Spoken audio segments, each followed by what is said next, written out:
welcome to this very special edition of our Final Fantasy VII playthrough.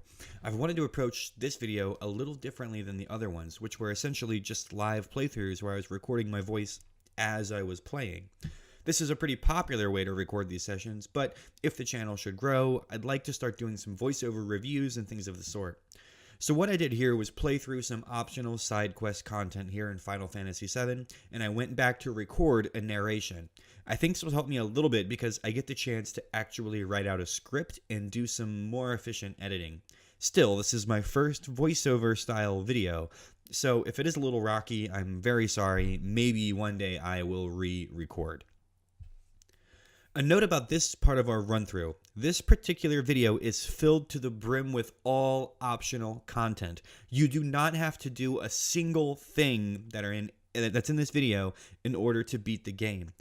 We're going to be doing a little grinding, acquiring some enemy skills, doing a little Fort Condor stuff, and lastly, making our way through the entire Wutai area subquest.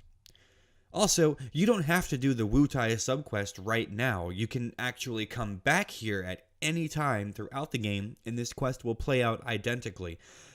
Just know that if you do choose to start the Wutai subquest, you have to beat it all in one sitting. Well, at least the first half you do. But that's still a few minutes away. Let's do some preparatory stuff and optional side quest content first. And what better way to start talking about Final Fantasy VII side quests than with what I believe is the stupidest one. Some people like it though, I don't know, you decide. Here we are at Fort Condor. I know this isn't exactly where we left off last time, but the world is actually really open at this point, and taking the tiny Bronco over to get the buggy at Nibelheim really isn't that big of a deal. Nonetheless, here we are. I should mention that Fort Condor really isn't the focus of this walkthrough, and I'll pretty much do these games when it happens to be kind of convenient. I'm also not very good at the Fort Condor minigames, so still, if you've been following the walkthrough, this is just another option for you at this point. Also, I should mention that I've been grinding for a whole lot of levels and a whole lot of gil around Junin, so I have plenty of money to contribute.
My strategy for Fort Condor is always pretty much the same. I lay out a million attackers and a few stoners or catapults, attack everything as soon as I can, then hope for the best.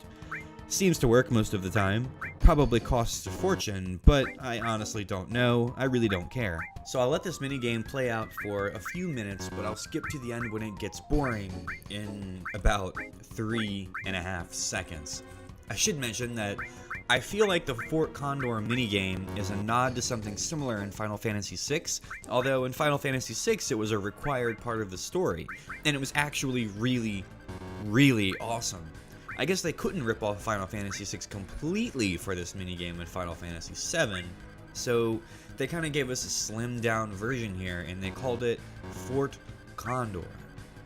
I'm not going to leave a lengthy review here of the Fort Condor minigame, but I really think that your playthroughs are better off if they avoid this minigame, unless you're going for this unbelievably 100% perfect game.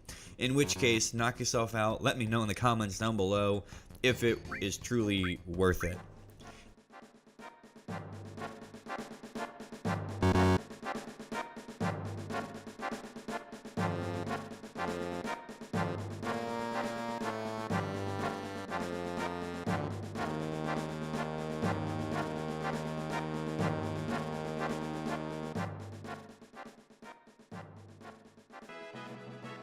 In true RPG fashion, the Fort Condor minigames always end with some kind of boss fight. And while that seems fun and fine and dandy, the bosses are usually these generic polygon-like nondescript eyesores, which is a far cry from what the beast is actually supposed to emulate. Maybe they change form with later Fort Condor games, I really don't know, but once again, I really don't care very much. Nonetheless, once you do win the Fort Condor match, you receive some kind of item, and as the battles get a little harder and harder throughout the game, the rewards get better as well. Or at least that's what I think happened, that's the way it seems right now.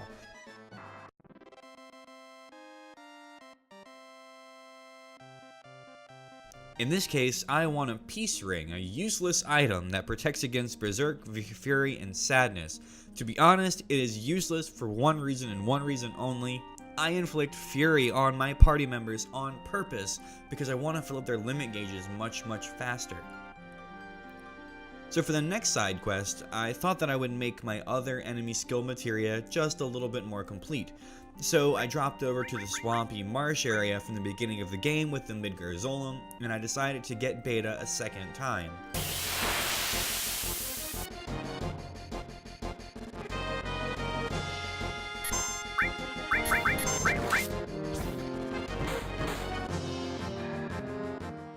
Last time this was really tough because all of my characters were generally under-leveled. They were not as strong as they are right now. And now that my characters have leveled up a lot more, they can take a lot more of a beating. We're gonna get beta this time without any trouble whatsoever.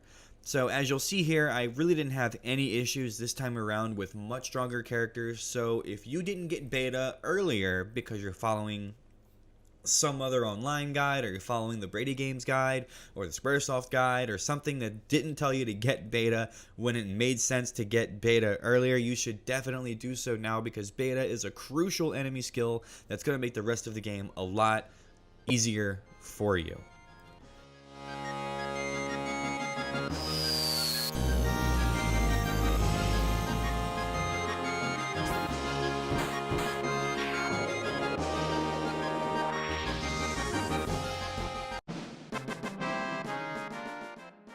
With the Midgard's slain once again, and with massive amounts of pure cash at my disposal from the grind, from battling and exploration, I thought that I would splurge just a little bit and purchase the Villa Cloud House in the Costa del Sol.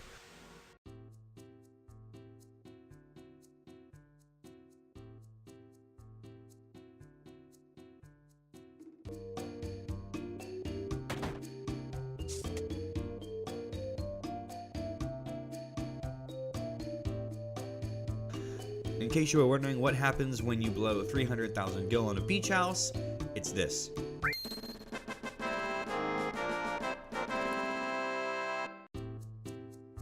Exciting, right?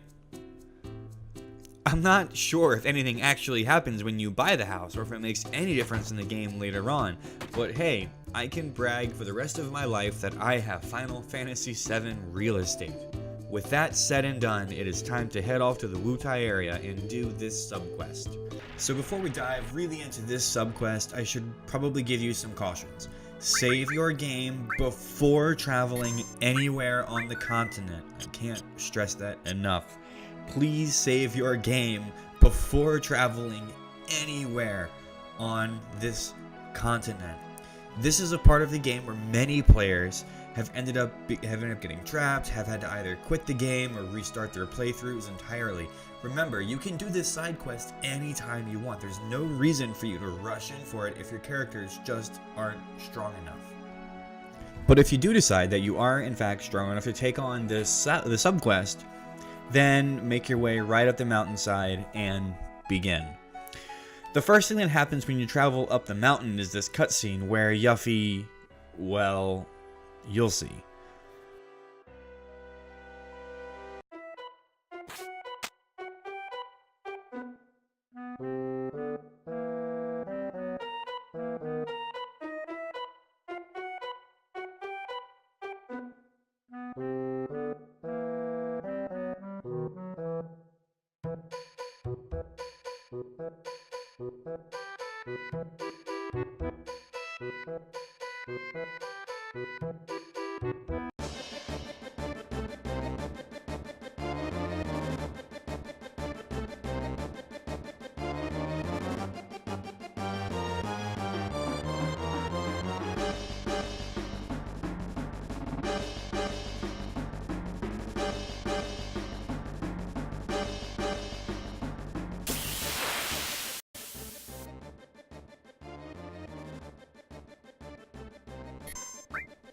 Yeah, so we lost all our materia.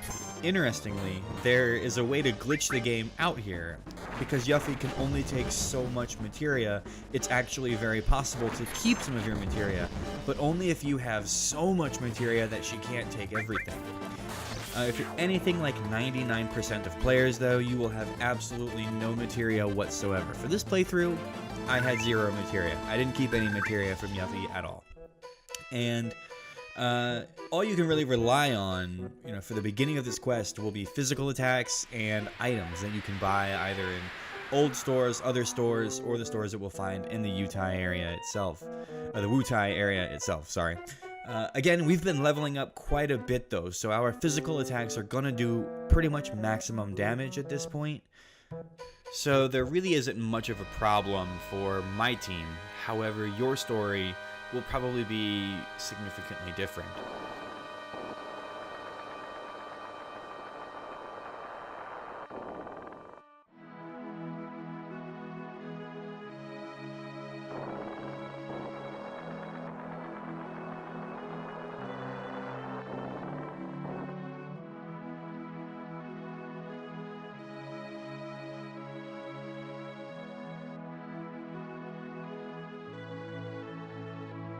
After traveling through the mountains for just a little bit, you'll come to this little village. Now, this is the village of Wutai. It happens to be the home of Yuffie, or Yuffie. I'm actually not sure how to pronounce her name. Once you enter the village, you'll be thrust kind of into this unwilling, silly game of hide-and-go-seek. It's with Yuffie, who has all your materia, who you're chasing down here. You also can't buy anything from any of the shops except for basic items. There are a couple offensive items that you can buy in the shops, but for the most part, those aren't going to be very useful. The first thing you're going to want to do is head all the way west, as far as you can go west, kind of northwest, etc., to get up to Godot's house. Now, speak with him until Yuffie jumps down from the rafters.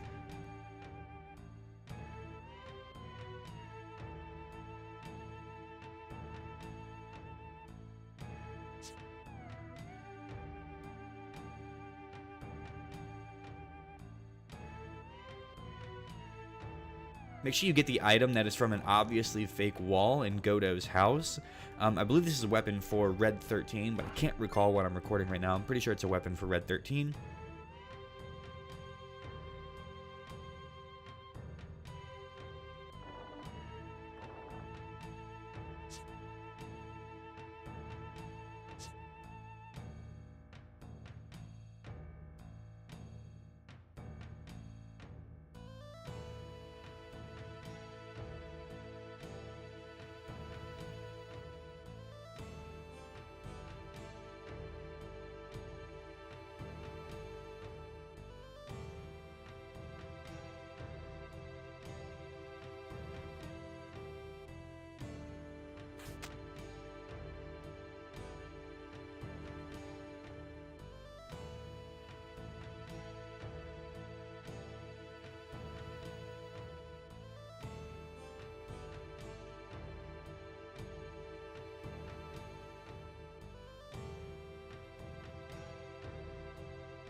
Don't get your hopes up, though.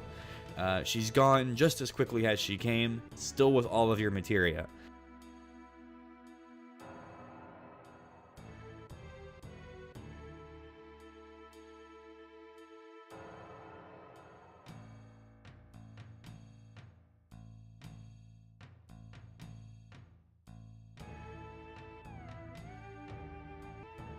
Next, have a little chat with the Turks who are actually on vacation over in the Turtles Paradise Bar. Sit through just a couple cutscenes and then head up into the item shop.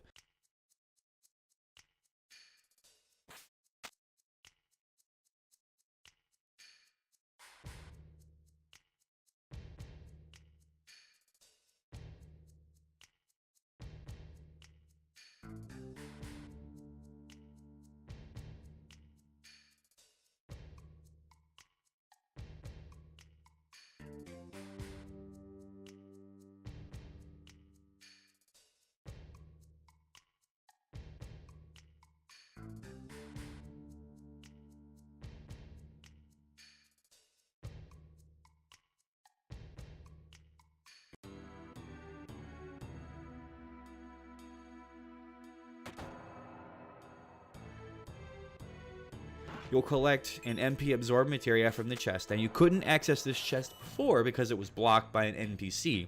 Once you talk to the Turks, it triggers the NPC to actually move away from the chest, granting you access to the MP absorb. But again, you can't keep any materia when you're in Wutai, so what happens? Yuffie jumps down, she steals your materia, and once again, she's on the run. At first, it might be a little bit difficult to know where Yuffie is because it's not immediately obvious right away, but I will tell you that where she's hiding is no big surprise. Near the house at the very front of the village, at the very entrance of the village, there is a strangely placed shade. She is hiding behind the shade. So if you just go up to the shade, interact with it, Yuffie will finally pop out, or Yuffie will finally pop out. The last place you're going to find Yuffie is at the Turtles Paradise bar. Now this is very obvious where she is because you can actually see the urn rocking back and forth. The urn is rocking back and forth because Yuffie is inside it. Once you approach it, you'll see your character split off to block off all of her exits. It is time to finally get your stuff back. Interact with the urn a couple times, I think it's 2 or 3 times, and finally you will be able to draw Yuffie out of the urn and corner her to where she'll finally give us back everything.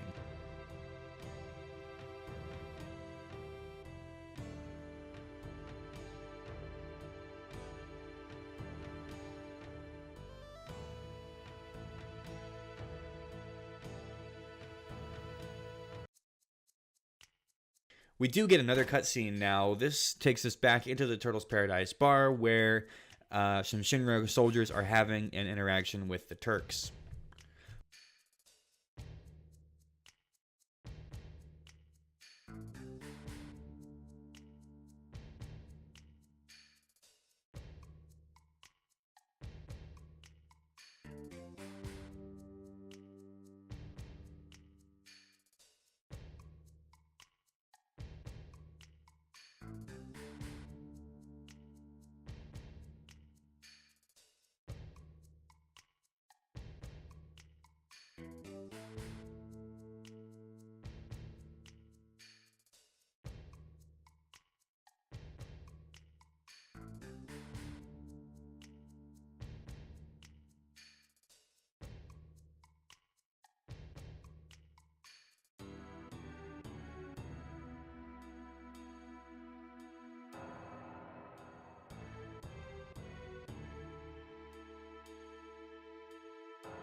When we finally have control of our heroes once again, we want to make sure we do a couple of things right here in the lower area here of Yuffie's basement.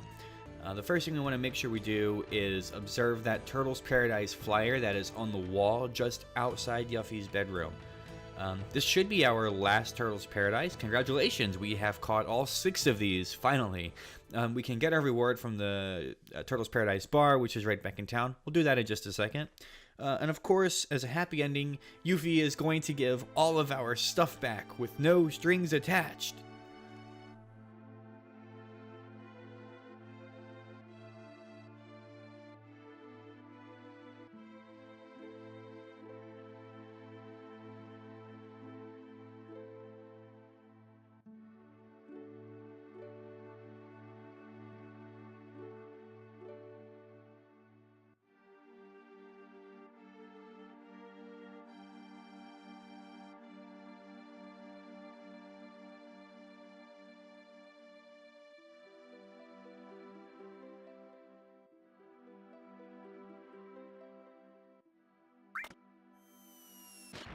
Or not.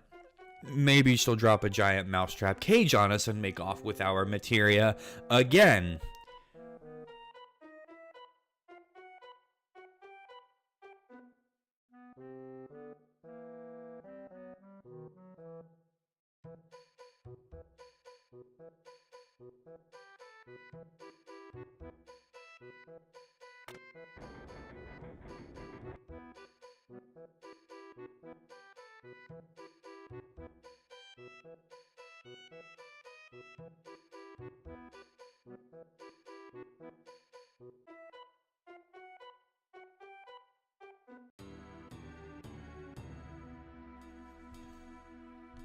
This one isn't actually too bad though, because it's pretty clear where we should actually go.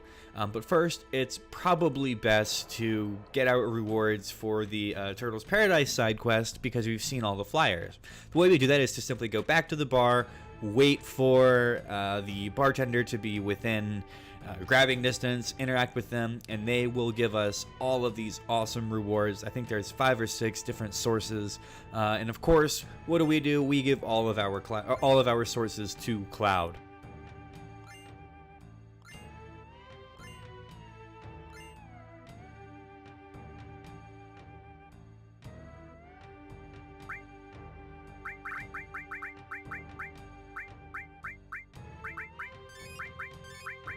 Once you've attached all of your sources to Cloud, or whoever you happen to be giving your sources to, I just happen to choose Cloud, go up and ring this gong thing. Now, this gong is impossible to see, and you wouldn't necessarily think that you're supposed to ring this gong, but I promise you actually can. Once you do that, you'll reveal this little room. Go into the room, and it will reveal the one and only Don Corneo. You thought we were rid of him, didn't you? You'll get into a little fight with some soldiers here, but they shouldn't be too hard. Make sure you go rest up at the free inn, and then we're going to move on with the story.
On your way out the door, you'll find that you can actually meet up with the Turks over by the stairs. Make sure that you do so. They're willing to coordinate with us here and here only. Not that we like them, but whatever. I guess another set of hands is going to be really useful in this quest. And still, we need our materia.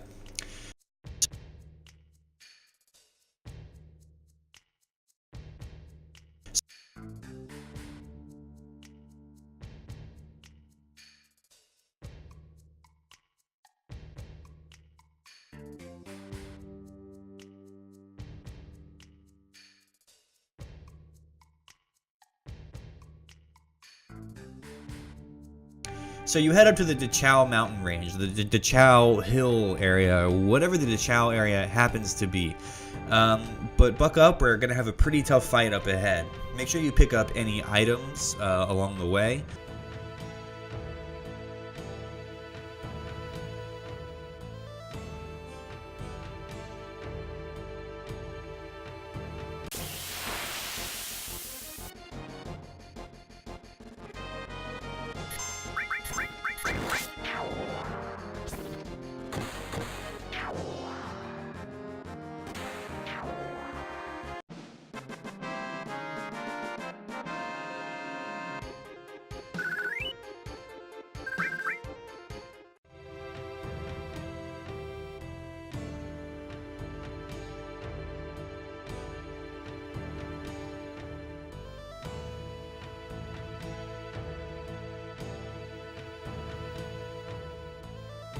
Side note, aren't these faces like the most creepy faces ever?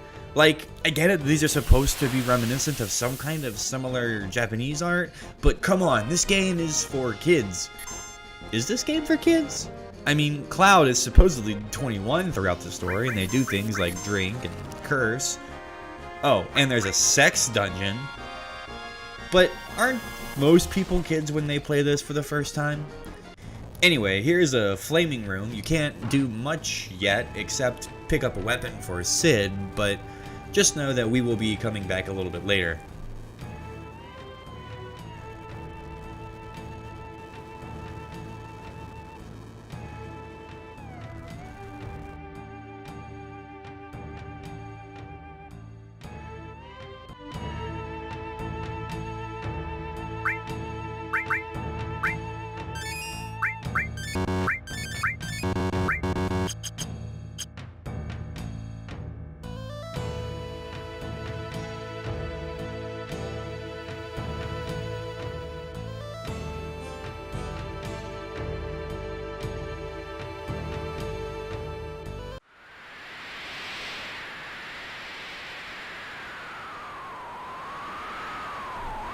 A new hobby. This guy is such a creep. Keep in mind that Yuffie is supposed to be like 16 or something here. I don't know, man. This stuff just creeps me out a lot. Luckily, Don Corneo doesn't come back for the rest of the game, if we beat this part, that is.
Meet Raps. You might remember Apps from our previous part in the sewers below Don Corneo's mansion all the way back in Midgar.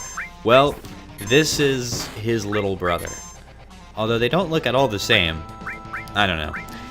So the name of the game is pretty straightforward. You just have to beat the thing. It should be pretty easy with high-level characters, darn right impossible without high-level characters, because you still do not have access to any materia at all.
None of these options really matter, just pick the one that you think is funniest or coolest or whatever fits your playthrough the most.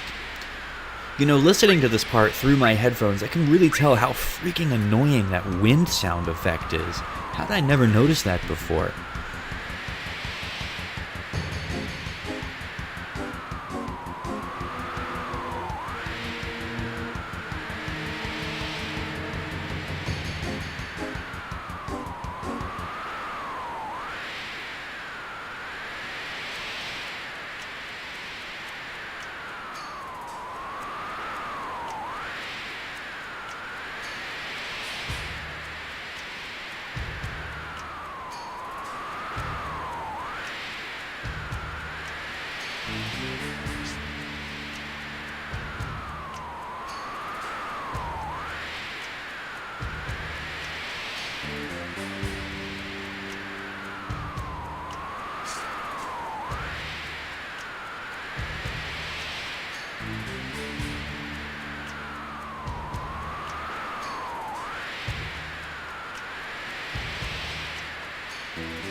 Anyway, through some form of witchcraft, we managed to cut down Yuffie and Elena. Yuffie then gives us back all of our materia, but of course, it's out of order. Nevertheless, we have reached the end of our first part here, and we can safely leave the Wutai area with all of our materia intact. We are, however, not going to do that yet. We still have the entire second half of the Wutai subquest to get through.